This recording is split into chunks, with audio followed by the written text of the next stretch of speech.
Эрх өргөчдийн улс төрийн маргаан парламентын дархлаанд халдах хүртлээр үргэлжилж байна. За тухайлбал улсын хурлын чуулганы өнгөрсөн баасан гарагийн нэгдсэн уралдаанаар зарчмын зөрүүтэй саналын томьёолоор санал хурахдаа төсвийн байнгын орооны дарга ган хуйг сангийн сайд жавхланаар гишүүдэд улааногоон товчлуур дарах чиглэлийг ундааны лаз үргэж өгсөн үйлдэл нь нийгэмд шүүмжлэлд агууллаа. За зарим гишүүн энэ үйлдэлийг парламентын дархлаанд халдсан төдийгүй улсын хурлын гишүүд ажилдаа хариуцлагагүй хандсны илэрлээ гэж шүүмжиллээ. Энэ бол улсын хурлын төсвийн байнгын орооны дарга ган хуйг сангийн сайд жавхланаар гишүүд рүү ундааны лаз өргөж санал өгөх чиглэл заах дүрс бичлэгээ. Бичлэгдээр гишүүд тэдний өргөсөн лазыг ажиглан тэр өнгийн конопод арга байдлаар санал өгсөнийг харж болохоор байна. Энэ нь дэмжихгүй шийдвэрийг өнгөөр удирдсан анхны тохиолдол болж парламентын хүндэтгэл бие даасан шийдвэр гаргах эрхэд ноцтой сүүдэр тусгалаа.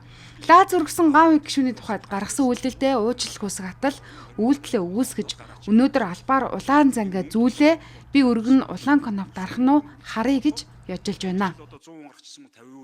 Ган хуйг болоод жавхлан гишүүдийн зүгээс бол гаднаас тийм хоосон лаз оруулж ирээд хоёлоо 2-2 ширхгээр нь аваад тэгээ ингээд нөгөө санал хураалт явцад ногооны нүргөхөр ногоон коноп улааны нүргөхөр улаан коноп дарах байдлаар санал хураалт зарим санал хураалтууд ингээд авсан.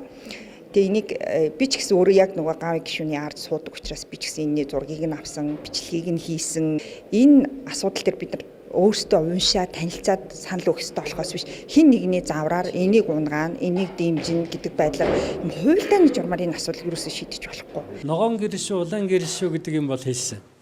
Тэр нөгөө бидний конопч нөгөө үгүй гэж байгаа нь улаанаар нөгөө заа гэж байгаа нь ногооноор асдаг байхгүй. Тийм л зүйл ярьсан шүү дээ. Дэмжин санал ногооноор асдаг, дэмжээгүй санал нь улаанаар асдаг. Тэрийг хэлсэн байхгүй юу? Сүүлийн жилүүдэд иргэдийн улсын хурлд итгэх итгэл 30%-аас доош буурсан гэсэн судалгаа бий. Энэ мэд улаан ногоон лаасны үйлдэл нь иргэдийн итгэлийг бүрч алдагдуулах шалтгаан боллоо.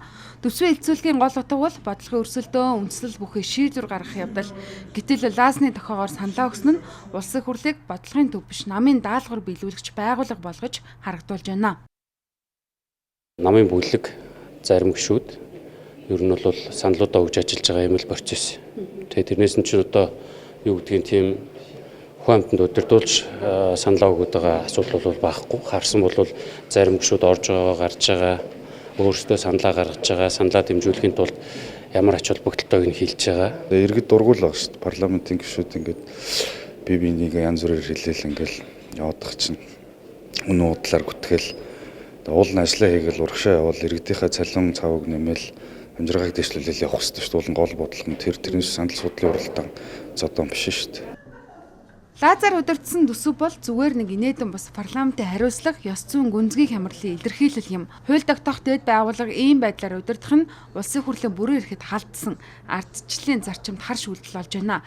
Хэрвээ парламент өөрөө өөрийнхөө дэг ёс зүйг сахиж чадахгүй бол улаан ногоон лааз нь эрх сонгуулийн хамгийн хүчтэй улс төрийн бэлэг тэмдэг болж хувирах магадaltaй байна.